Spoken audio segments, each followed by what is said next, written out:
So now we're on. We're on now. Now we're on. Hi, and welcome to the third Kids Club meeting. Third, yes, the third.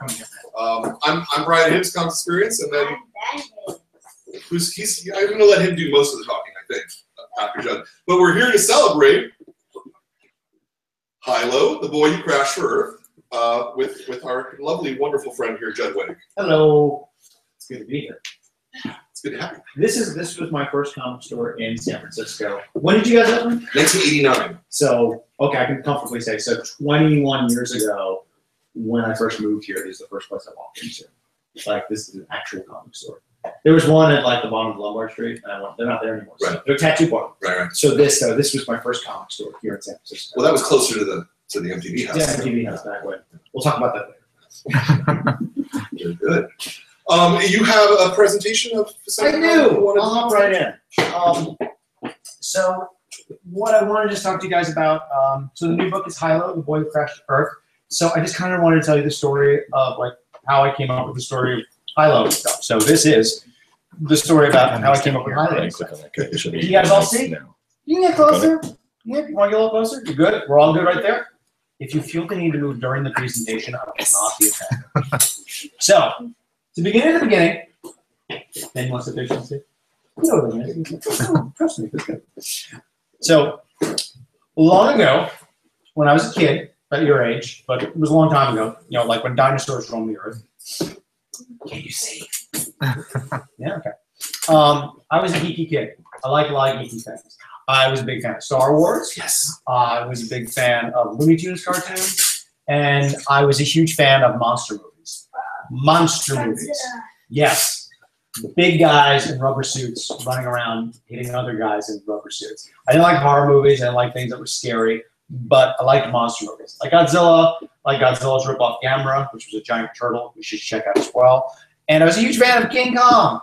I loved King Kong. I loved King Kong in a big, big, big, giant way. And I also loved drawing. I was pretty good at it. I loved doing it.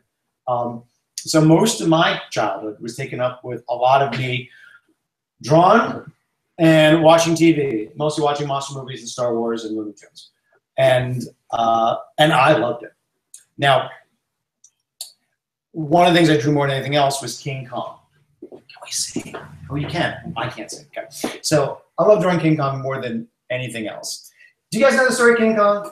Who knows the story of King Kong? Some of you don't. I know. It's tragic. I'll tell you real quick. King Kong is a giant gorilla who lived on a prehistoric island called Skull Island. An expedition came to the island, captured him, brought him back to New York City, where he escaped, ran amok, and climbed the Empire State Building. Does anything actually run amok besides King Kong? I don't think so. So I love King Kong, and I would draw him all the time. But more specifically, I would do the same King Kong drawing over and over again. And it would start by drawing the Empire State Building. And when I say I would draw the Empire State Building, I would draw the whole building, and then I would draw every single window, one by one, until I was done with the whole building. And then finally, when the building was done, I'd finally draw King Kong atop and the airplanes. The thing is, I didn't really want to draw the building. I was always drawing the building first with all the windows, one by one, and it really didn't interest me. The thing I really wanted to draw was King Kong at top with the airplanes. This is the drawing I wanted to do. Like this guy here, that's what I really wanted to do. For some reason, I felt I had to do the entire building. I don't know why, but I did. Okay. Jumping ahead, so small Judd is a little bit older, and I found other interests. I found that I really dug funny cartoons. Cartoons that used to be in this magazine called Mad Magazine and rip-offs they did like called Cracked Magazine. But what I really liked was the funnies pages, the comics, comic strips. So you guys know what the funnies are, right? More or less? More or less. So going back a little bit, so when I was a kid, you know, long ago when dinosaurs roamed the earth, there were these things called newspapers, which were like iPads made of paper. And they came to your house every day and they had current events in it. But they also had the funnies, comic strips. And I loved it. I loved that every single day coming to my house were 2 to 3 giant pages of funny cartoons. I took it for granted at the time because it was always there. It was like the air you breathe. Every day the newspaper came and there were new cartoons in there. And they cracked me up. I liked the fact they were funny. I liked the fact that drawings were goofy, particularly because, you know, the funnies were the thing that spoke to me more than anything else. I think when I read the funnies, it felt like, you know what, I draw like that. Because here, this is a cat, right? This is what a cartoon cat looks like. They actually don't look very much alike. That's Garfield, that's a real cat. I could draw Garfield, but I couldn't draw a real cat. I knew I could draw goofy and make people laugh by doing silly drawings. And that's who I was. And so that's what I did. I would make silly drawings, and I noticed when I would make jokes in my drawings, make cartoons, people would laugh, particularly my parents, who were my first audience. So it was around then I decided I want to do a comic strip. I want to do that every day. I want to do a comic strip that is in the newspaper and comes to everyone's house every day. That's what I wanted to do with my life. So I was working on that. I was also a huge fan of superhero comics. Superhero comics. Big fan. I was a huge fan of the X-Men. I was a big fan of Fantastic Four. I loved Batman.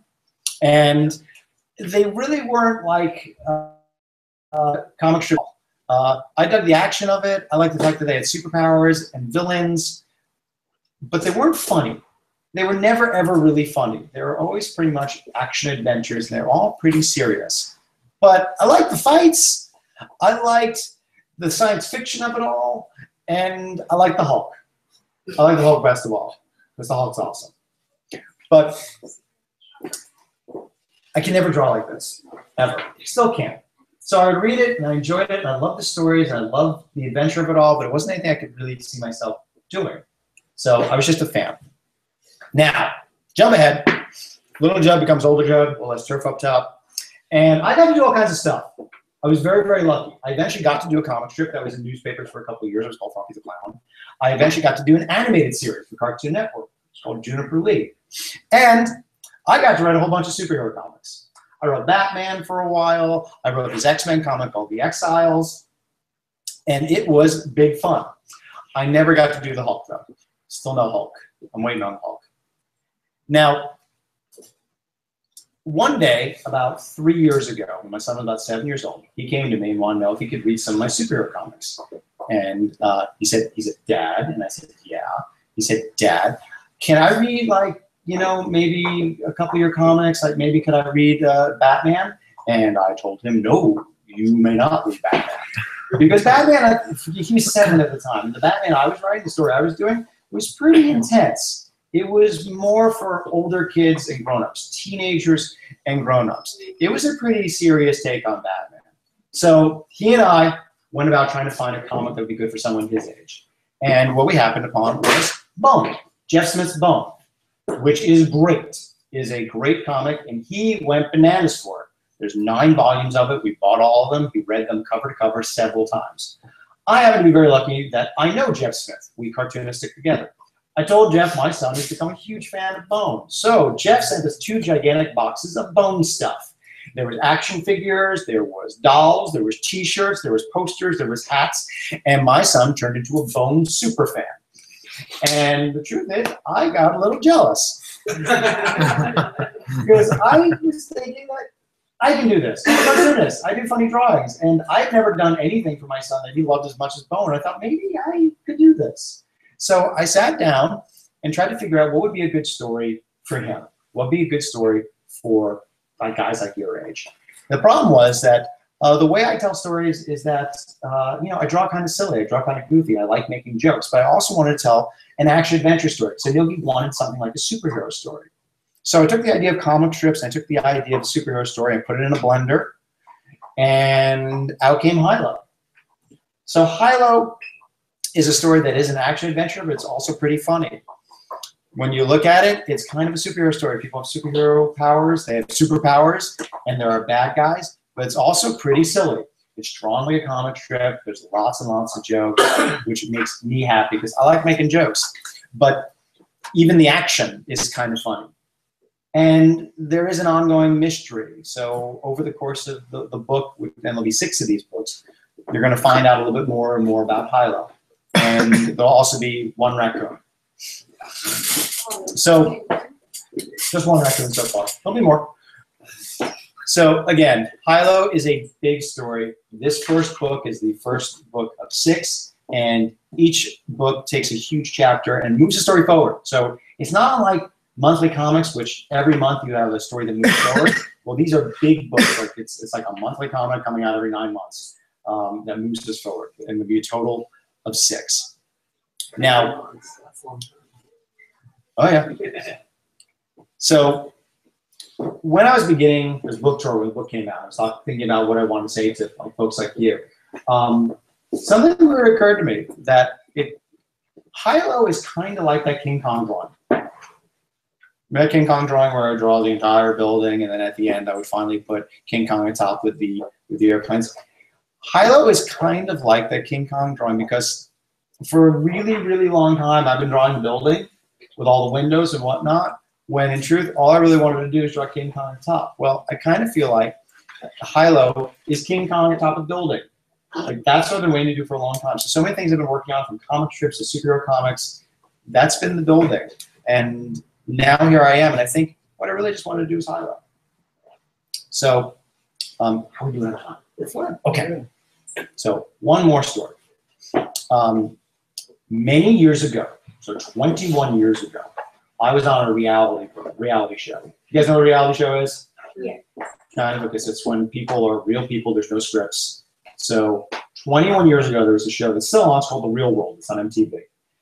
And you guys probably don't know what MTV is. But in this reality show, it takes 7 people from around the country, they put them up in a house, and they film them for 6 months.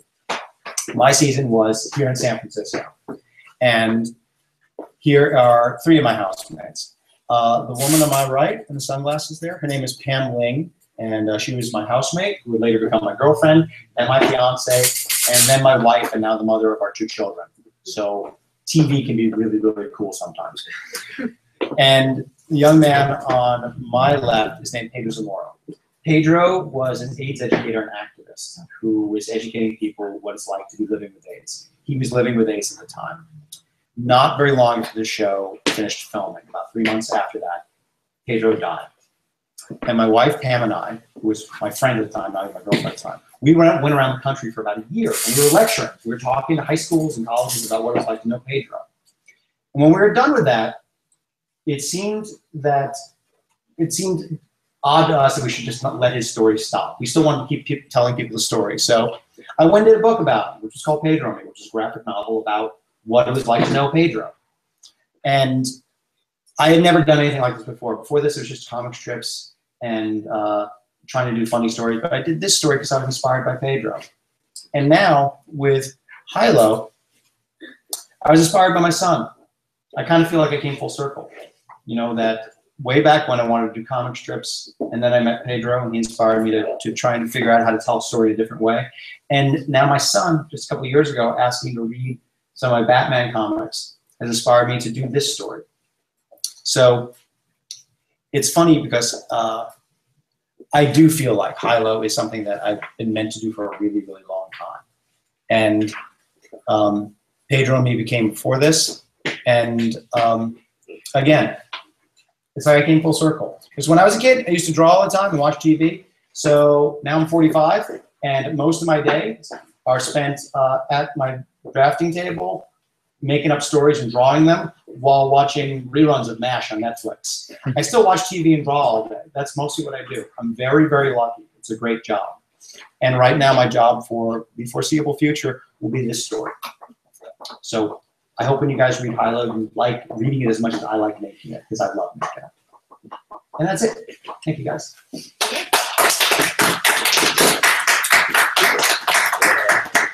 Sure. Yes. Swing back over. Are we back on? Yeah, don't We're good. Okay, that's that. Okay. Pay no attention to the man on the screen. So yeah, that's cool. Does your daughter like Hilo as well? She loves it.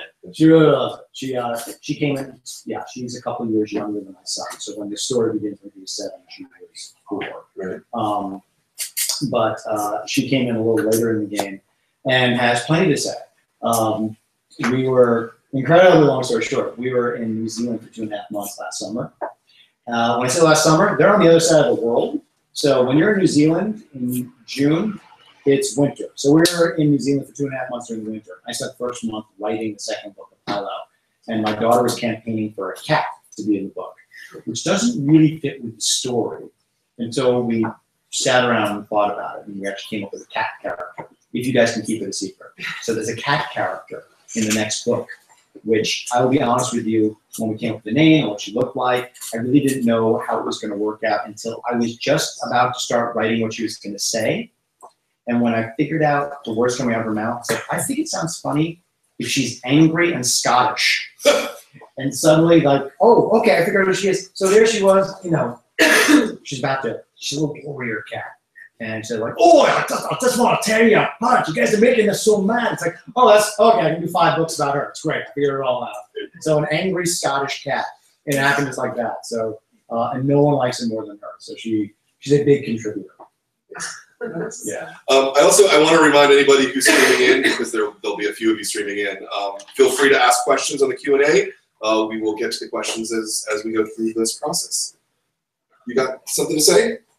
Yeah, so can I ask a question? Yes, of course. Yeah, so what would you guys say was your favorite scene or sequence or anything from the book? Guys. Anyone? Come on. Jump in. Yes, sir. Multiple scenes where they mention the silver underpants. You know the silver underpants joke? Yeah. For those playing at home, yes, when Hilo crash lands, he's only wearing a silver underpants, which he likes quite a bit. That was actually the first idea for Hilo. The first thing I thought of was not silver underpants, but the idea that a little boy would be sitting in his backyard, something would fall from the sky, explode, make a huge crater, and run over, and there was another little boy in the crater. And then a few minutes later, I thought, it'd be funny if he was just wearing silver underpants. That worked for me. That was sort of like a sign, like, oh, it'd be funny too. It'd be very, very dramatic. And they just wear silver underpants, which is kind of fun. And he likes wearing silver underpants. Well, somebody else got it. Yes, far away. Hilo, come on, you got something to say. My favorite part was when Hilo brought the raccoon into the office. Thank you. I love that joke, is that it's an entirely visual joke. There's no words. And the first draft was even longer, which my editor said, like, I think they got it. Went on for like 1 more page longer, but I like that joke. I also like, if you look at it, if you look when he brings the raccoon out, I was a little bit worried because sometimes cartoons break all kinds of rules. Things just, we'll say they just happen. So when he's walking around before he pulls that raccoon out, he doesn't have a bag. There's no place for him to be holding a raccoon. He just summons up that raccoon out of nowhere, which is kind of a cartoon joke. It's kind of a Looney Tunes joke. Sometimes if you watch older cartoons especially, people just reach behind themselves and pull something out.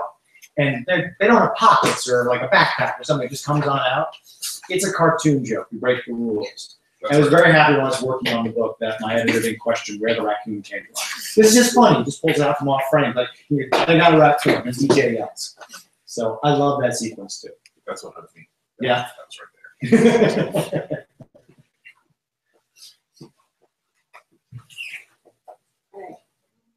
Yes, sir. Any other questions, comments, thoughts? It could be about anything, because I've done a lot of stuff, from animated series to writing superhero comics to this. Or Ben, you got anything? Yes. I was wondering if you have voices for any of your other characters that you would like to share. Oh, they don't sound nearly as interesting as Polly. No? Yeah, because they don't have accents, but they have a definite. I mean, that was the whole thing, is like figuring out who they were. Like Hilo. Hilo is just he's this really positive protagonist. I like the idea that even when they're in danger, even the most ridiculous thing, even if some monster's coming at them, it'd be, George, check that out! How awesome is that? Like, oh, let's get kills. I know, but you gotta appreciate how big he is. You know, nothing actually scares him.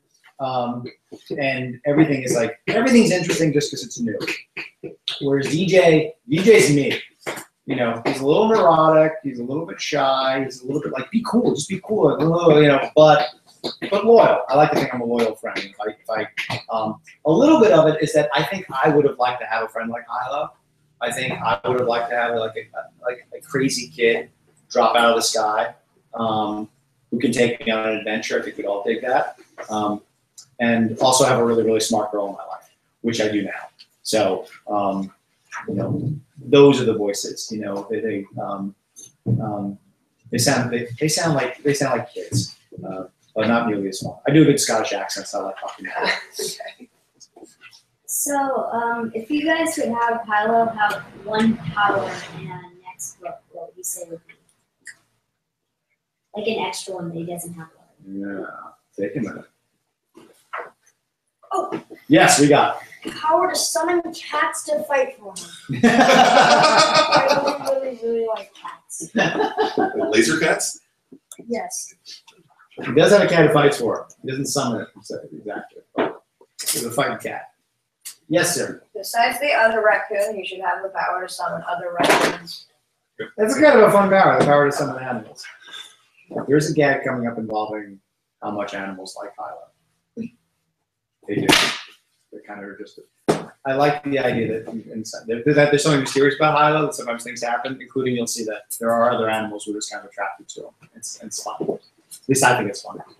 And others who are think it's fun. But he will have other powers. It's a very good question because the more we learn about Hilo, the more we learn about Hilo. He's got a pretty interesting and sometimes scary backstory, his history when he starts remembering. But he also remembers that he can do other things. Some of those things are good. Some of those things are actually a little bit dangerous. I mean, just in the end, he figured out that he could fly. Right. He was very young. Yes. That was one of my favorite parts, and also one of the early ideas I had. That at some point he'll fall off a cliff, and then he's like, "Oh, by the way, I figured out I can fly." So I love that idea. So there'll be more. You'll be able to upgrade too, you would think. Yes, exactly. There's a question from the internet, from Shadow 470 King. Hi. Hello. When does Hilo 2 come out? Excellent question. It comes out May 2016. Hilo books. Is that too long? Is that too far away? Yeah, 26. You know, I gotta tell you guys, that's sweet music. I like hearing that. Like a cat superhero that's an actual cat. That's like, yeah. You want now? I'm with you. I want the next book to come out like right now. I'll even tell you even worse. It's already done. It's finished. It's colored. It's like a movie. They have them done, and then they make you wait an entire year just to watch the movie. 9 months, not a year. But what they wanted to do, meaning my public around mouse, they actually saw this more than I did. They said, listen, we know your first book is almost done, but we want to wait so people don't have to wait like a year and a half. Because sometimes it takes me about a year to do it. So we're going to give you plenty of lead time. So I'm already done with the second book, which is going to be printed in the advanced reader copy, and they can start circulating it. And I'm drawing the third one right now, and I'm walking around thinking about the fourth one. So every 9 months, just when you just have read this one so many times, you're sick of it, the next one will come out. And then the next one will come out after that. So we're trying to do it like about 6 to 9 months, like clockwork. The next one was supposed to be 11 months away, but the folks at Random House are like, nah, forget it. We'll move it up to May because people seem to be like it. Yes. So he can like hear like stuff out of nowhere. A summoning power. Yeah. Yeah. You know what? That's one of my favorite ideas, which Brian and I know from Dreadstar. I always liked that in Dreadstar. There's a character from Dreadstar, named Dreadstar, who could summon up a sword. I'm sure there's other. I don't do gaming, but I'm sure that's like a really common thing. Yeah, but I like that idea too. They make things appear. So maybe, if not him, maybe others. Yes. So earlier you mentioned that you like Hulk. Yeah. There's this scene, and he has that famous scene where he punches someone and they go flying to the side. Yeah. I see he did the same thing in the book with Hilo. He punches him out of the way. Yeah. You know, when I eventually saw the Avengers, I actually did that. I actually wrote this before the Avengers movie came out. I was saying the same thing. It's like, oh, now people have seen that joke, the big web. Okay, well, there it is. Yeah, there it is. It's an old joke, done well. I think in both cases. But if you want to see his Hulk moment, I literally refer to at the end when he blows up the robot from the inside. In my head, that was always his Hulk moment. It's like, you know, because if you think Hulk gets stronger when he gets angrier, and right there in the end, Hilo's actually angry. he finds out he can actually be more powerful than he thought before. Oh, yeah, right, yeah. Yeah, yeah, exactly. So that's something we're gonna come back to, is that the angrier he gets, the more powerful he gets. And that might be a little bit scary for him. Unlike Hulk, who doesn't get scared with everything, really. Hilo might. So you said in the future he might, Hilo might be doing some upgrades or something? Yes. But I can't tell you. Yeah. But again, as the story gets on, I mean, that's the fun of doing this, is that the characters change a little bit. A lot of times, you see, let's talk about Batman. Batman's been pretty much the same for 75 years. Because that's just how it is. When you're writing Batman, you can only write and change the character just so much. With Hilo, because it's my character and this is my story, things will change a lot. Over the course of 6 books, you're going to see the characters kind of evolve and grow. They're not going to get a lot older, and it won't go that Harry Potter route where I think the books become more mature as you get on. But things happen. The story changes, things move forward, and at the 6th book, things will end. There's an end there. So the book ends with Hilo ends at 6 books, for sure. Even though Random House is talking about, like, maybe we can do more. It's like, not exactly. Prequels. There's things that can be done. Like, there we go. Oh. There are many things that we can do. But I'll tell it's funny, because when I started doing this, as I told my editor, he said, maybe we can more highlights. Like, this was your idea in the first place. I originally wanted to do like 20 of them. And it would be like a TV series that every episode he'd be fighting kind of a different villain. Every book he'd be fighting kind of a different villain. And we've learned about his backstory and where he's from and the big mystery just a little bit. We keep going and going and going. But as my editor looked at it and said, I actually want to know more about what's going on. And I actually think our readers are going to want to know more about what's going on. I don't think you should do 20. I think you should find a smaller number. And it made me go back and figure it out. And I came back like, okay, it's 6. It just means that, we're going to learn more about these characters, like Razor Wolf, who in the first draft that I wrote, he didn't have a name. You barely even saw him. He was just sort of an image, and we never got into it. But the big bad guy is Razor Wolf, and every book we're going to learn a lot more about him. So yeah, but there's ways. I'm with you. Oh, so one thing I was thinking about while I was reading it, a lot of the villains, they look kind of like bugs. Yeah. Are you thinking that in the future we would keep them in that style or make them look like a different type of? A bit of both. Some of, as we'll learn, like some of the robots that we'll be fighting will be just like that. They'll look like these robot insects. But as we go on, we branch out and things become a little bit different.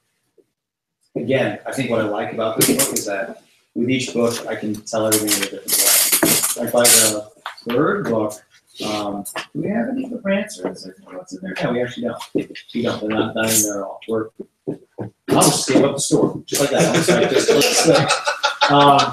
Yeah, how's it end, by the way? A definitive ending. But again, each book, we go someplace else. But the robot insect thing came about because that's kind of how I like to draw them. I just thought it'd be fun to draw them that way. That was when I was sketching the robots. It was like a little happy accident. That kind of looks like a bug. No, we're for all bugs. I love drawing bugs. And I love drawing the robot bugs because I'm actually not very good at drawing bugs, so you can fake it a little bit. It's like, it sort of looks like a cockroach. It sort of looks like a wasp. Things like that. And they're kind of creepy. I mean, giant insects are kind of creepy. I'm not too scared. Let me ask a question that we asked Craig Thompson last week, Yes. who was here for Space Dumplings. How much of things like the robots, the designs, how much of that do you plan out in advance, and how much of it is just you're there at the drawing table and going, this looks cool? Yeah, I would say for me, for the first time, I kind of plan. Anyone who's going to show up for more than a panel. Sometimes there's just a panel.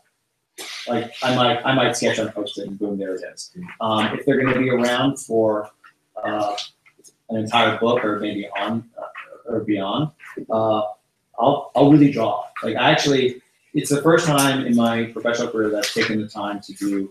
Well, you guys have seen those art of books, like like art of Inside Out, and all the Pixar movies you see. They do all these drawings with a kind of warm-up drawings, figuring out what the character looks like. I started doing that for once. Like, I have an entire sketchbook full of what the Hilo characters will look like. I'm working on the robots. And you know what? This is a place to tell, and some other references. So there's an artist named Walt Simonson who did a terrific run on Thor.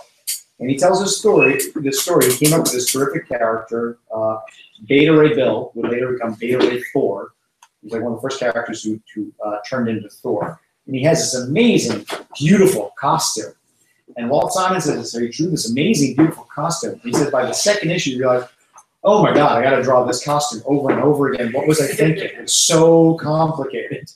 And I always remember that, like, if I'm going to be drawing something over and over and over again, it's okay for it to be complicated or elaborate, but it has to be in a way that I feel comfortable being able to do it over and over again. And sometimes it's diminishing returns. Like, if you keep drawing something, it kind of smooths out the edges. It doesn't look quite the same as when you started. I didn't want that. As a kid, when I was reading comics, I didn't like when I noticed, like, he's not drawing as well as he did when he started. He's tired. I can feel it. I can just feel that they're tired of drawing it. So when I'm going to be doing character over and over again, I will draw it many, many times. Like, kind of like working out. Like, how do I get like that head's an oval, that head's an oval, that head's an oval, and over and over and over again. So more planning in this than I've ever had. Cartoon muscles. Yeah, seriously. There's a lot of cartoon muscles going into this book. It's like, I took a few years off before coming back to it. Yeah. How about anything? You guys got questions, right? You must have thoughts, questions, comments. What's it? No. Levi has anything to say. No. Zach, you got something to say, right? No. Nothing at all. Aw.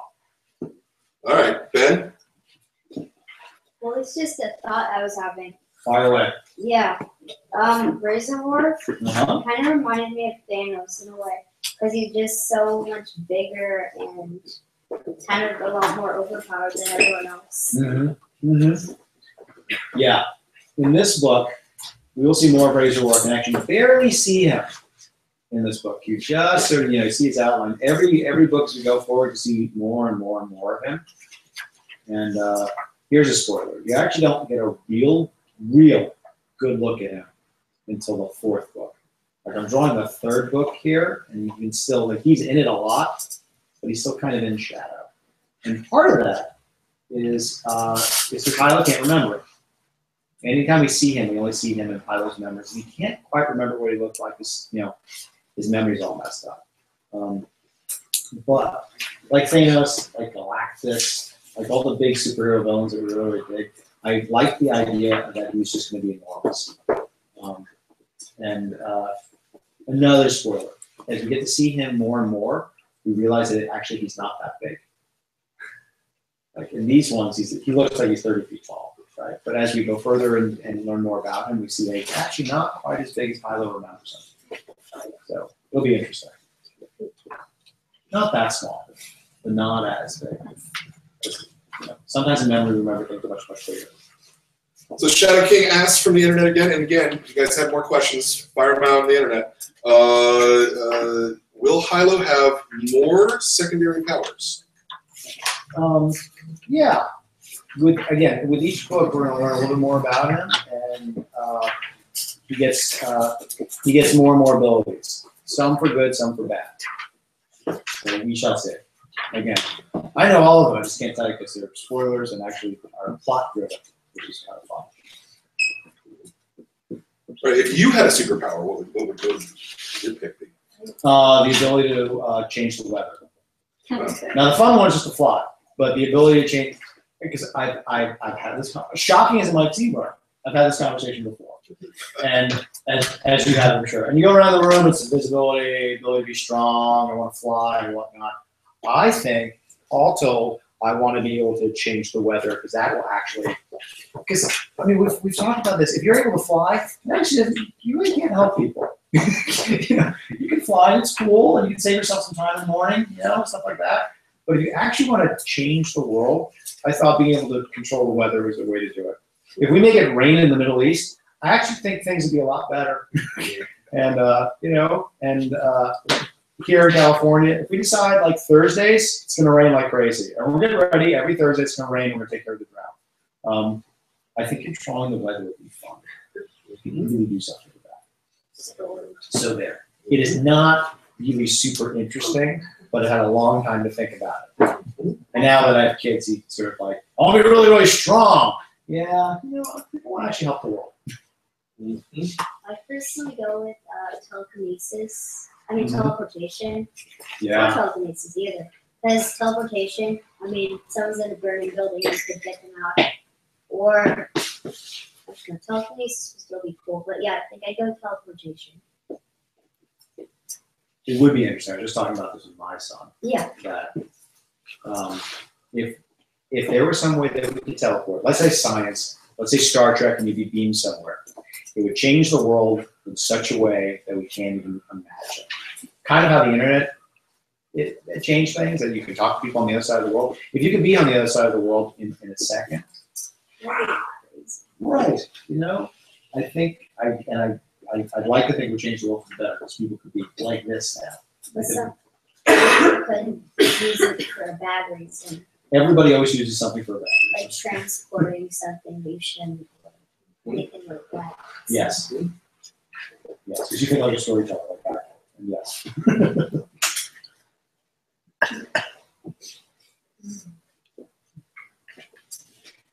Anyone? Question? Nope. Anybody? About anything. Did you guys like the book? I love it. Well, thank you. Oh, another moment I loved in it is when Please tell me. the whole family thinks it's an earthquake. Yeah. When the robot just shoots at Hilo. Yeah. Right there. That was probably my favorite point. Just all the commotion. Oh, thank you. I like that feeling too. And I was trying to do is make it feel as much like a little movie that you're holding in your hands. I realize now we can actually hold movies in our hands, but maybe you know what I mean. I also wanted to make it kind of like a Pixar movie. I was hoping that grown-ups, when they read it, in all deference to many comics and books for kids, sometimes it's not as fun for grown-ups to read them as the kiddos. I was hoping to do something that felt like an all-ages movie. That the feeling that when we go in to see a Pixar movie or a Disney movie, that we are just as entertained as you guys. So that was one of the things I was going for. That it kind of felt like one of those movies, including intense little moments like that. Yeah. So you're talking about how you didn't really want to draw the Empire State Building. Are there things when you draw that you're like, I can't draw horses, or I can't draw horses. That's exactly it. Like, Did I actually? Exactly it. That was really it. Like when you're saying this, like he's gonna ask me why I can't draw. I'm gonna say horses. Horses are hard. Their legs are weird. They're it's hard. I can never get them. You know, and it's why when you see, if I'm ever doing anyone riding on the back of an animal, it'll look like some kind of like fat dinosaur kind of hybrid with real thick legs. And what's that? Okay, but yeah, horses are really hard. You know, again, it's the weird thing that happens with I don't have that elegant quality to do the legs of animals, which are, if you look at the legs of like a cat, a dog, and a horse, they have this amazing sort of beautiful quality where I'm literally doing like this back, this forward, and you can do that. But once they start walking, different things happen to it. And if you do it wrong, it just looks so wrong. You just know right away. It's one of the things that we don't even think about. But when you know it's off, everybody's like, that horse looks weird. Something's wrong with his legs. Like, what is it? Like, they're drawn badly. So, yeah, horses make me crazy. So I try to avoid them. If you look at my old comic gallery, there's a few. I had an Old West one, which there's a couple of shots with horses. And then after that, we're getting in tights. So it's everybody's like, but they're on the horseback, somewhere's the horse heads, and then in the saddle so you don't see the legs. Cheating. You can do that in cartoon. Well, it's true. I mean, that's the nice thing about your style is that it's cartoony, so you don't have to be realistic. No, Yeah. no. I can do lots of cheats. To a point. Yeah. And that's the whole thing is that the more you do it, the more you realize that there's some things that, even though it's like really super stylized and cartoony and goofy, that once you pick where you're going, that you can only fudge and mess around with it too much to like it looks a little bit off. Like, that doesn't look right. Like even in the cartoony world that you created, that looks weird. That happens sometimes. Like getting from a table to a tree to, you know, a city. Do all kinds of cheats, but sometimes it doesn't look quite right.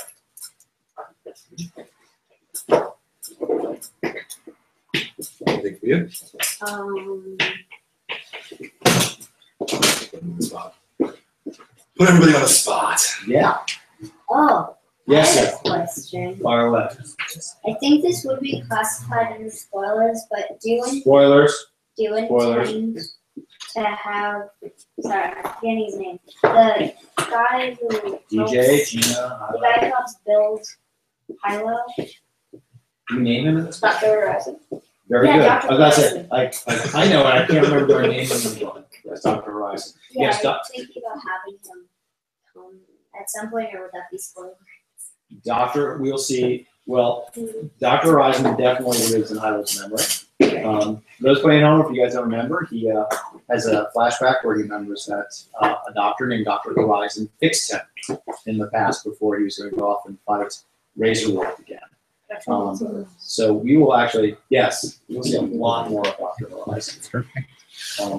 Whose name I kind of like, and I had some kind of drop-in name version of where it was, and my friend and author Brad Meltzer had said like, that's a stupid name, not Dr. Horizon, the dumb drop-in name. I said, yeah, but I'm like, no, can you at least like, you name a character, he's coming back, like, make it count. And I came back and said, I've been calling him Dr. Horizon. Like, perfect. That's like ooh. Like, that's because, and he was right. It's sort of, I hope, like, you guys can sort of feel it's sort of like there's something important about him. He's not named Dr. Jones or Dr. McIntyre. He's named Dr. Horizon, which should tell you that there's something big and grand about him, which it is. He's a very important character as we go on. Excellent question. So, comics, doing comics, cartooning, it's a very solitary thing. I mean, it's you with your pen and paper on your board, and you're just hunched over and you're drawing. But you're talking about everybody else giving you ideas and stirring the pot. So do you want to talk maybe a little bit about that sort of level of collaboration and how it works for you as a creator? A lot of it is, as you said, extremely solitary. I have a studio at home. Is a concrete basement where I've got my drafting table and my music and podcasts and whatnot. And there's a lot of time where it's just getting in my own head. Or luckily, like right now, I'm writing the fourth book. But Like literally right now? Kind of, in the sense that like I walk around with it, you know. I mean, honestly, God, from the time that I parked the car and walked over here, I was still like thinking about this scene that's been like getting in my head for like a couple of days. I won't write it for months. I'm not writing it right now. I'm not literally putting pen to paper and figuring it out. All this stuff, I don't really talk about. Then when it becomes, when I actually put it on paper and you know, I get to set it free and it gets out in the world and other people get to see it, that becomes fun too. I mean, there's nothing better than when I've done something, people react to it for good, or in some cases, even for bad. You know, like if you get a note from an editor or a friend like, yeah, I don't like this part at all. Or, you know, a friend said, yeah, my daughter read it, she didn't understand this part. Like, okay, well, like what did she understand? I said, well, she thought this was happening, thought that was happening. It's like, oh, you know what, I'm actually just being too subtle. Let me be a little clearer about what I'm doing there. I mean, I like both parts of it. I like being able to, you know, there's a beauty of it. Like Neil Gaiman talks about, comic book writer Neil Gaiman, not just comic book, that his favorite part is doing that first draft if no one gets to see it. He can make it as terrible as possible, do whatever he wants. No one's going to see this. This one's just for me to figure things out. And I get that too. But then it's that thrill, like, okay, and it gets out the door. Like, okay, go play with other people, see what happens. It is those two moments. The one where it's alone and the one where it's out in the world. I literally do think about it like being out in the world. I have to set it free. How long do you leave it out in the world before you edit it? How many cycles does this go? It depends. The first book took a little bit longer. I mean, there was more back and forth. Second one a little bit less because the first one, again, I was talking about my editor who pushed me to focus it. in a big, big way. And by the second one, I got the note, and I really focused it. And the third one, I mean, she can. I have an amazing editor named Shanna Corey. She came back. I mean, she called me. She said, "I don't have very many notes." I said, "Is something wrong?" Like I thought it was like this book's not working. I don't have any notes. I get back. She goes, "No, the other way. I don't have much to. I don't have much to say." She said, "It's really like this really is. It's like I have minor things and like a little bit of clarity, but like it's really where it should be." And I think part of that was I've learned how to tell the story now. Like I know where we're going. I know how I want to tell it, and how it looks like, and how it's going to be drawn. It's kind of a humble brag, but it's more about that for a really long time. I've always been doing 3 things at once.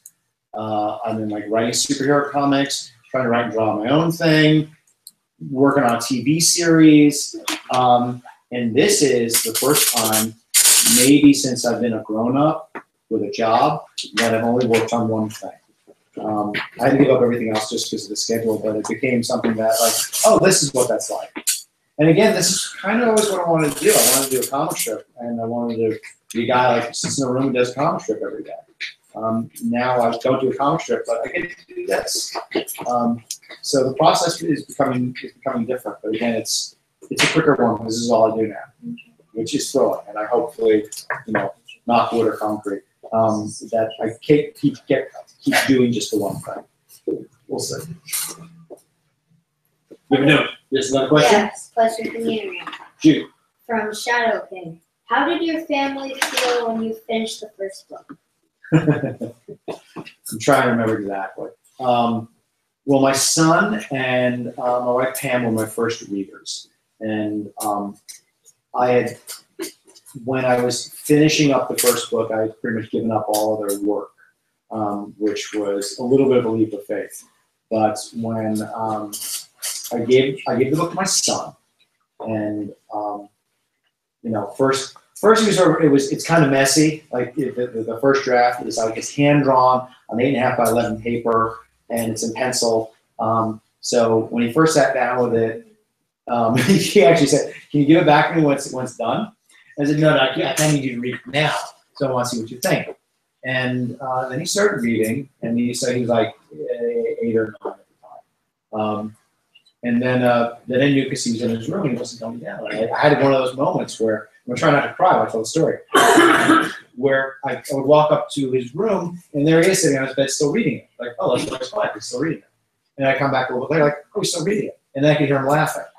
And it was like, oh, I had a conscious thought that I don't care if anybody's going to publish this. I'll self-publish it. I'll do a Kickstarter, but he really likes it. Yeah, how's this? Like, it's working.